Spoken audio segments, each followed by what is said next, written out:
앉아 계시는데 좀 춥다고 느껴집니까? 오늘 영국 교회에서는 히팅이 전혀 안 나왔었대요. 근데 우리가 올 때쯤에 다시 나오기 시작했답니다. 그러니까 우리는 그때보다 훨씬 더 좋은 조건에서 예배를 드리고 있는 것에 감사하실 수 있고, 이제 선포되는 말씀을 잘 들으실 수 있기를 바랍니다. 자, 오늘 우리에게 주시는 말씀은 세상을 사랑하지 말라 하는 말씀이에요. 15절 첫 부분에 있는 말씀이에요. 세상을 사랑하지 말라. 자, 이 말씀은 성경의 다른 부분과 맞지 않게 들릴 수가 있습니다. 그런데 자세히 보면 다른 부분과 다른 부분의 말씀들과 함께 기억해야 하는 중요한 말씀이 돼요. 다른 부분과 맞지 않는다고 하는 것은 두 측면에서 그렇습니다. 첫 번째로 하나님은 사랑이시죠. 그리고 우리 보고 사랑하라고 하셨는데 여기에서는 사랑하지 말라라고 말씀을 하셔요. 두 번째로 하나님은 자기의 독생자를 주시기까지 세상을 사랑하셨고 남을 사랑하는 자는 율법을 다 이루었다고 하셨는데 여기서는 세상을 사랑하지 말라라고 말씀을 하십니다. 그런데 그것이 전부는 아니죠. 세상을 사랑하지 말라고 말씀하신 그 하나님께서는 왜 그렇게 해야 하는지 이유도 주십니다. 그것들을 알면 우리의 말씀에 대한 이해가 넓어질 수 있습니다. 그래서 그냥 언뜻 보면 서로 충돌한 것 같이 보이는 이 말씀들이 그 안에서 서로를 보충하는, 돕는 두 말씀이 되는 것을 발견할 수 있을 것입니다. 첫째로, 하나님께서 사랑하지 말라고 하시는 그 그 세상은 일반 세상이 아니라 특정 세상인 것을 우리가 알아야 해요. 자, 일반 세상이라고 하면 뭐예요? 과거에 시작했고 현재도 진행되고 미래로 이어지는 세상입니다.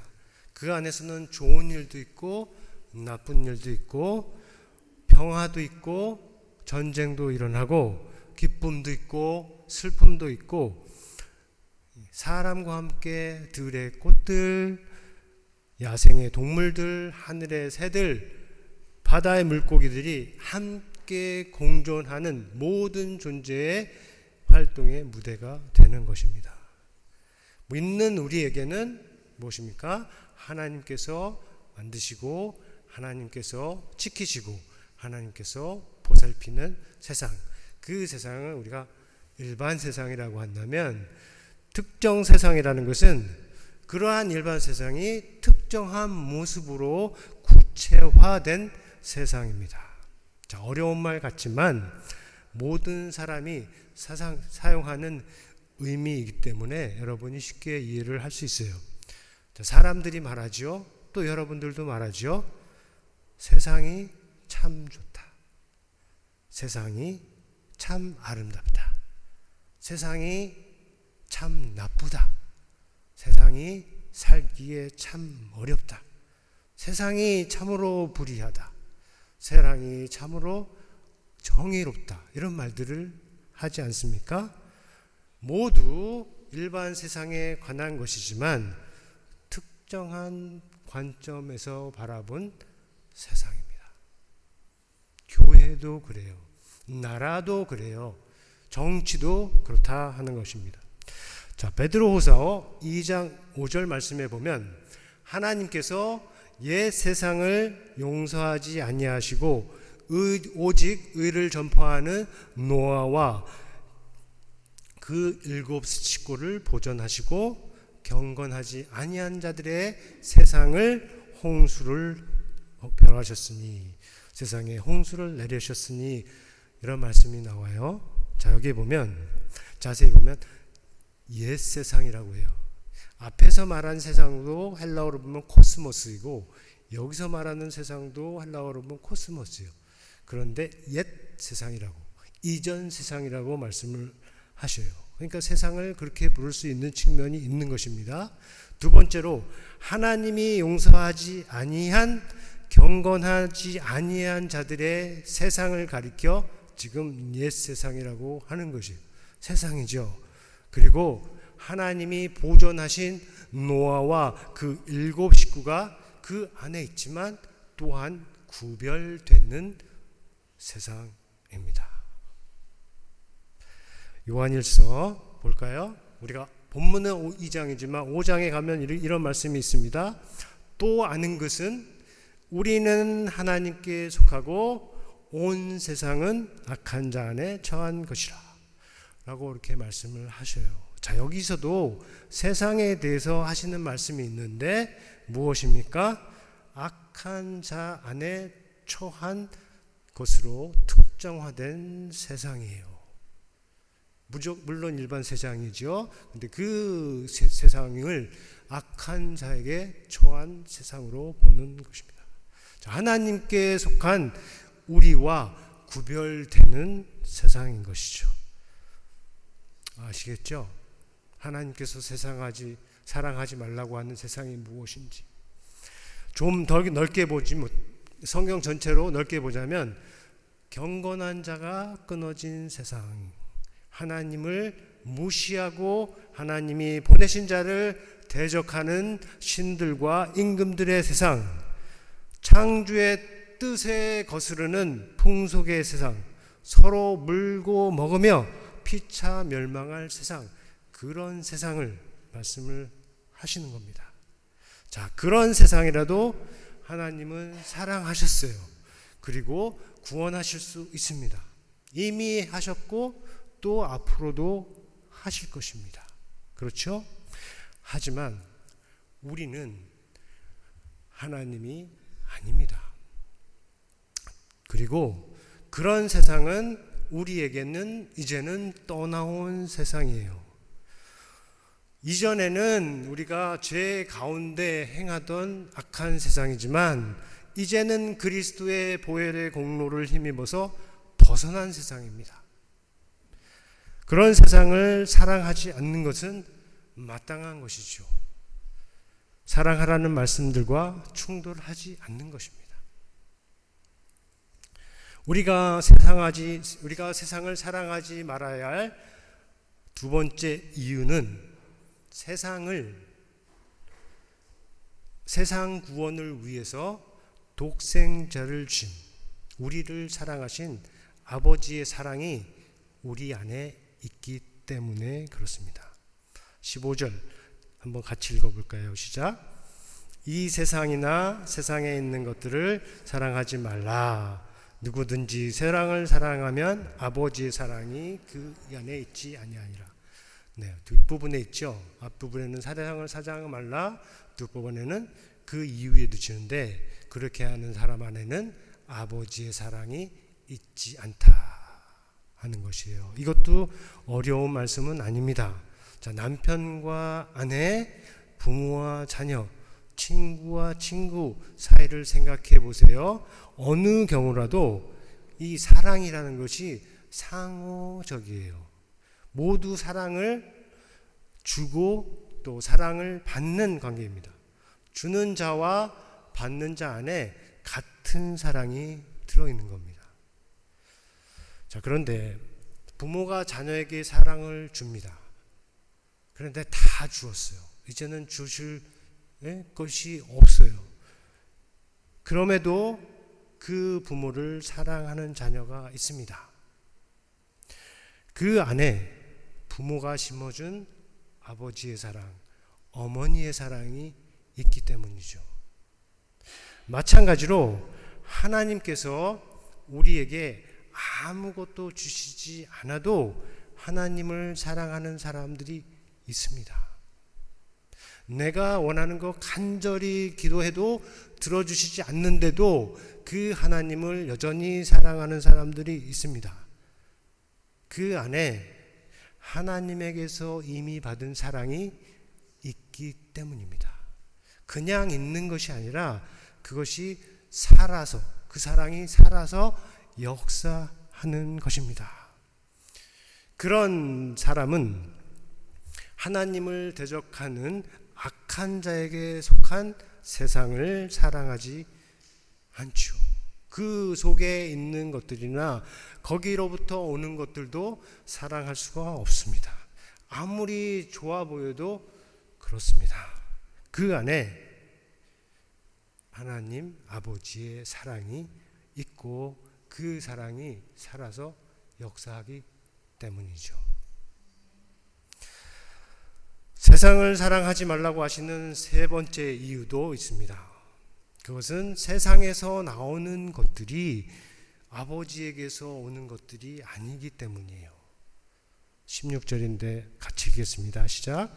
이는 세상에 있는 모든 것이 육신의 정욕과 안목의 정욕과 이생의 자랑이니 다 아버지께로 쫓아 나온 것이 아니요 세상으로 쫓아온 것이라. 자, 여기에 세상에서 오는 것 세 가지를 말씀을 하고 있는데 우리가 세상을 좀 알고 세상을 사랑하지 않아야 할 이유가 되는 것들이라서 하나씩 살펴보겠습니다. 첫째로 육신의 정욕이에요. 육신의 정욕이라는 말을 들으면 무엇을 생각합니까? 여기서 말하는 육신은 우리 몸을 가리키는 일반 의미로서의 육신이 아닙니다. 플래시라고 하는 여기에서는 만약에 그렇게 본다면 물질 자체를, 이런 물질, 물질을 자체를 더럽고 악한 것으로 보는 영지주의가 되는 것이요. 요한 1서는 영지주의적인 책이 아닙니다. 여기서 말하는 것은 상징적이고 영적인 의미로서 하나님을 대적하고 죄 가운데 빠져 있으며 모두가 망하는 길로 향하게 하는 그런 실체 덩어리로서 육신을 말하는 겁니다. 영적인 파워로서 육신을 말하는 것이에요. 그런 의미로 육신이 원하는 것이 있죠. 무엇입니까? 갈라디아서 5장 15절에 보면 여기서 말하는 정욕을 소욕이라고 말해요. 그래서 여기서는 욕신의 정욕이라고 하는데 거기서는 욕신의 소욕이라고 해요. 같은 것입니다. 그 다음에 17절에서부터 말하기를 육체의 일을 뭐냐고 하면서, 그러니까 육체가 원하는 것들이에요. 음행과 더러운 것과 호색과 우상숭배와 주술과 원수 맺는 것과 분쟁과 시기와 분냄과 당짓는 것과 분열함과 이단과 투기와 술취함과 방탕함과 그와 같은 것들이라. 그와 같은 것들이라 하니까 더 많은 겁니다. 그런 것들이 육신의 정욕, 육신이 바라는 것들, 육신이 이루고자 하는 것들이고, 그런 것들은 하나님에게서 오는 것이 아니라 뭐라고요? 세상에서 오는 것들이라. 당연히 우리가 사랑하지 말아야 할 것일 뜻이죠. 두 번째로 안목의 정욕이 있습니다. 이것도 중요해요. 근데 어떻게 생각하세요? 안목의 정욕이라고 하면 안목의, 여기서 안목이라고 하지만 그냥 원어대로 쉽게 눈이라고 하면 됩니다. 눈이 바라는 것, 눈의 정욕을 말하는 거예요. 자, 이것도 일반적인 의미로서의 우리의 눈을 말하는 게 아니라 앞에서 말한 특정한 의미로서 이해된 그 육신의 일부로서, 그 육신의 도구로서 눈을 가리키는 겁니다. 우리에게 있어서 이 눈이 얼마나 중요한지 우리 모두가 잘 알죠. 그런데 죄에 빠진 육신의 눈을 생각을 해보세요. 쉽게 말해서 죄인의 눈을 생각하세요. 아니면 더 쉽게 말해서 범죄자의 눈을, 오늘도 누구를 강탈하고 누구를 공격하고 누구를 죽이려고 하는 그 범죄자들의 눈을 생각을 해보세요. 무엇을 보기를 원할까요? 죄의 욕구에 맞는 것을 보고 싶어 합니다. 탐욕이나 음욕을 만족시킬 것을 보려고 하는 것이죠. 남의 약점, 남의 단점, 남을 비방할 것을 보고 싶어 합니다.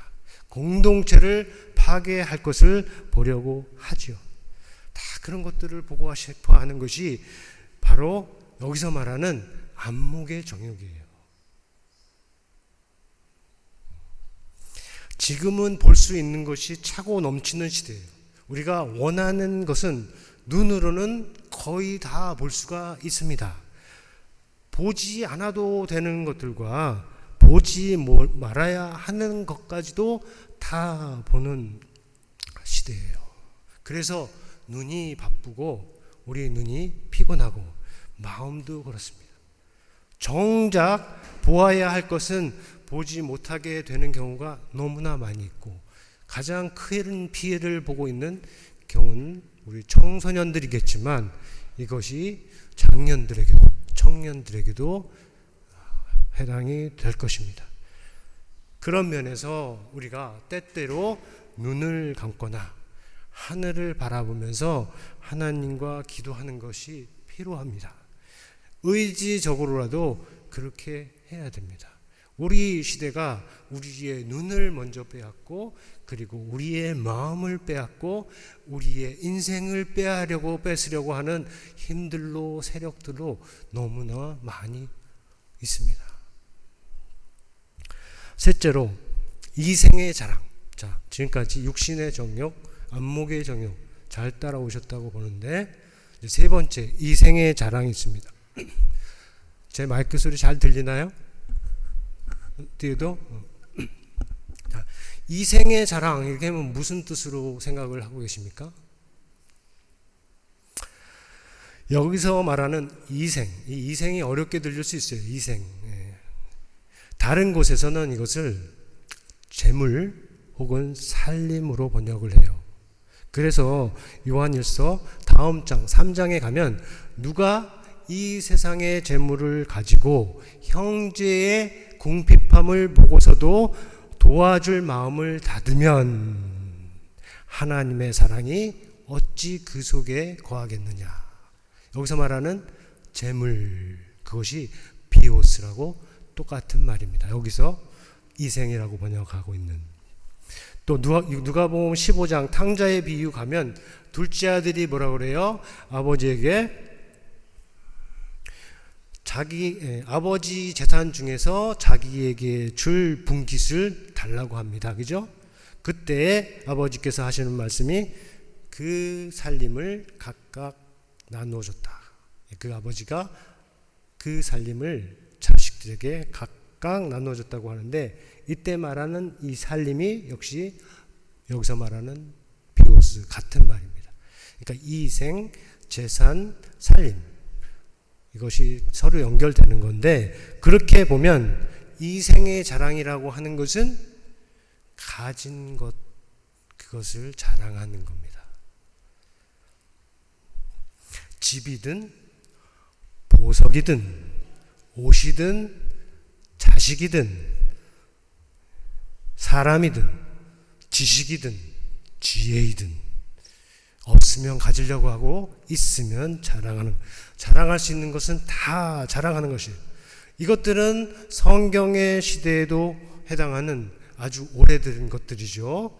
하지만 지금은 이보다 훨씬 더 많은 것들이 자랑의 대상이 되고 있어요. 한번 생각해 볼까요? 왜 자랑할까요? 사람들이 왜 자랑합니까? 이유가 많은데, 본문에서 말하고 있는 이 자랑이라는 말, 이 말을 자세히 살펴보면 뜻을 발견할 수 있는 것이 있어요.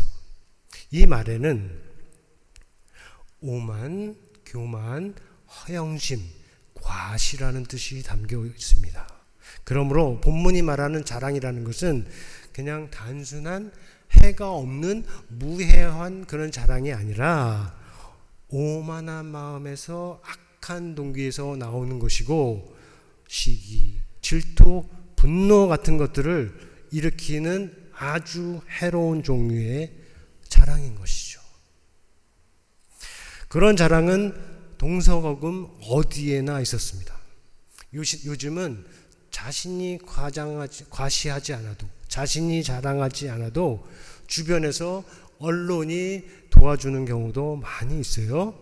어떤 경우이든 이 본문에서 말씀하시는 이생의 자랑이라는 것은 하나님에게서 오는 것이 아니에요. 그러므로 우리는 하지도 말고 원하지도 말아야 할 것입니다. 우리가 자랑할 것은 오직 뭐예요? 예수 그리스도고 예수 그리스도의 하시는 일입니다. 여러분 안에서 그런 일이 있다면 마음껏 자랑하세요. 하지만 여러분이 가진 재산, 여러분이 가진 능력, 여러분이 가진 지식, 지혜, 여러분이 가진 모든 것, 그것은 교회에서 절대로 자랑하지 않기를 바랍니다. 끝으로 17절입니다. 이 세상도 그 정욕도 다 지나가되 오직 하나님의 뜻을 행하는 이는 영원히 거하느니라. 여기에 우리가 세상을 사랑하지 말아야 할 네 번째 이유가 있어요. 세상이 지나간다라고 말씀하시는데 단순히 지나간다는 사실이 세상을 사랑하지 말아야 될 이유는 아닙니다. 지나감 자체는 문제가 아니죠. 우리가 알듯이 모든 것이 다 지나가요. 그리고 지나가기 때문에 소중하고 아름다울 수 있습니다. 예술이 그거를 캐치하지 않습니까? 문제는 지나감이 아니라 지나가는 이 세상의 정체다 하는 거예요.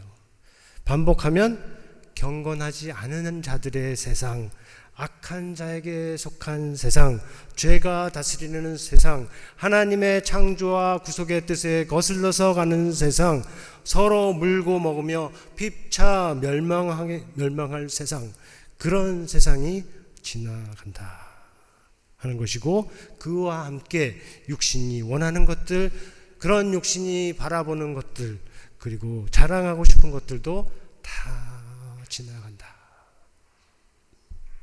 하는 것이죠. 그러나 하나님의 뜻을 행하는 이는 영원히 거할 것이다. 그런 사람의 몸은 지나가지 않는다, 사라지지 않는다, 그런 뜻이 아니라 영원하신 하나님이 그와 함께 하신다 하는 뜻이에요. 그 하나님은 하늘과 땅을 창조하신 하나님이시요 그 세상을 돌보시는 온 우주의 주 하나님이시요. 그러므로 세상을 사랑하지 않고 하나님을 사랑하며 그 뜻을 행하는 자는 사실은 세상을 가장 위하는 사람입니다. 다시 말해서 하나님께서 사랑하지 말라고 하시는 그 세상은 사랑하지 않고 하나님은 사랑하고 하나님의 뜻을 행하는 사람은 하나님께서 자기 아들을 주실 만큼 사랑하신 그 세상을 정말로 위하는 사람이다 하는 것입니다. 그 사람의 길이 저와 여러분이 행하는 길이 되기를 바랍니다. 세상을 사랑하진 않지만 하나님을 사랑함으로 결국 세상을 정말로 사랑하는 그 길로 행할 수 있기를 바랍니다. 세상에 갖고 싶은 거 많이 있죠. 세상에서 보고 싶은 거 엄청 많죠. 내가 가진 것 중에 자랑하고 싶은 것 있죠. 그러나 그것들이 하나님께 영광이 되지 않고 교회에 덕이 되지 않고 자신의 유익함이 없다면 하나님의 말씀을 따라서 세상을 사랑하지 말라는 이 말씀을 따라서 그런 것들을 사랑하지 않는 저와 여러분이 다 되기를 예수님의 이름으로 축원합니다. 우리 들은 말씀 생각하면서 거듭의 기도 시간 갖겠습니다.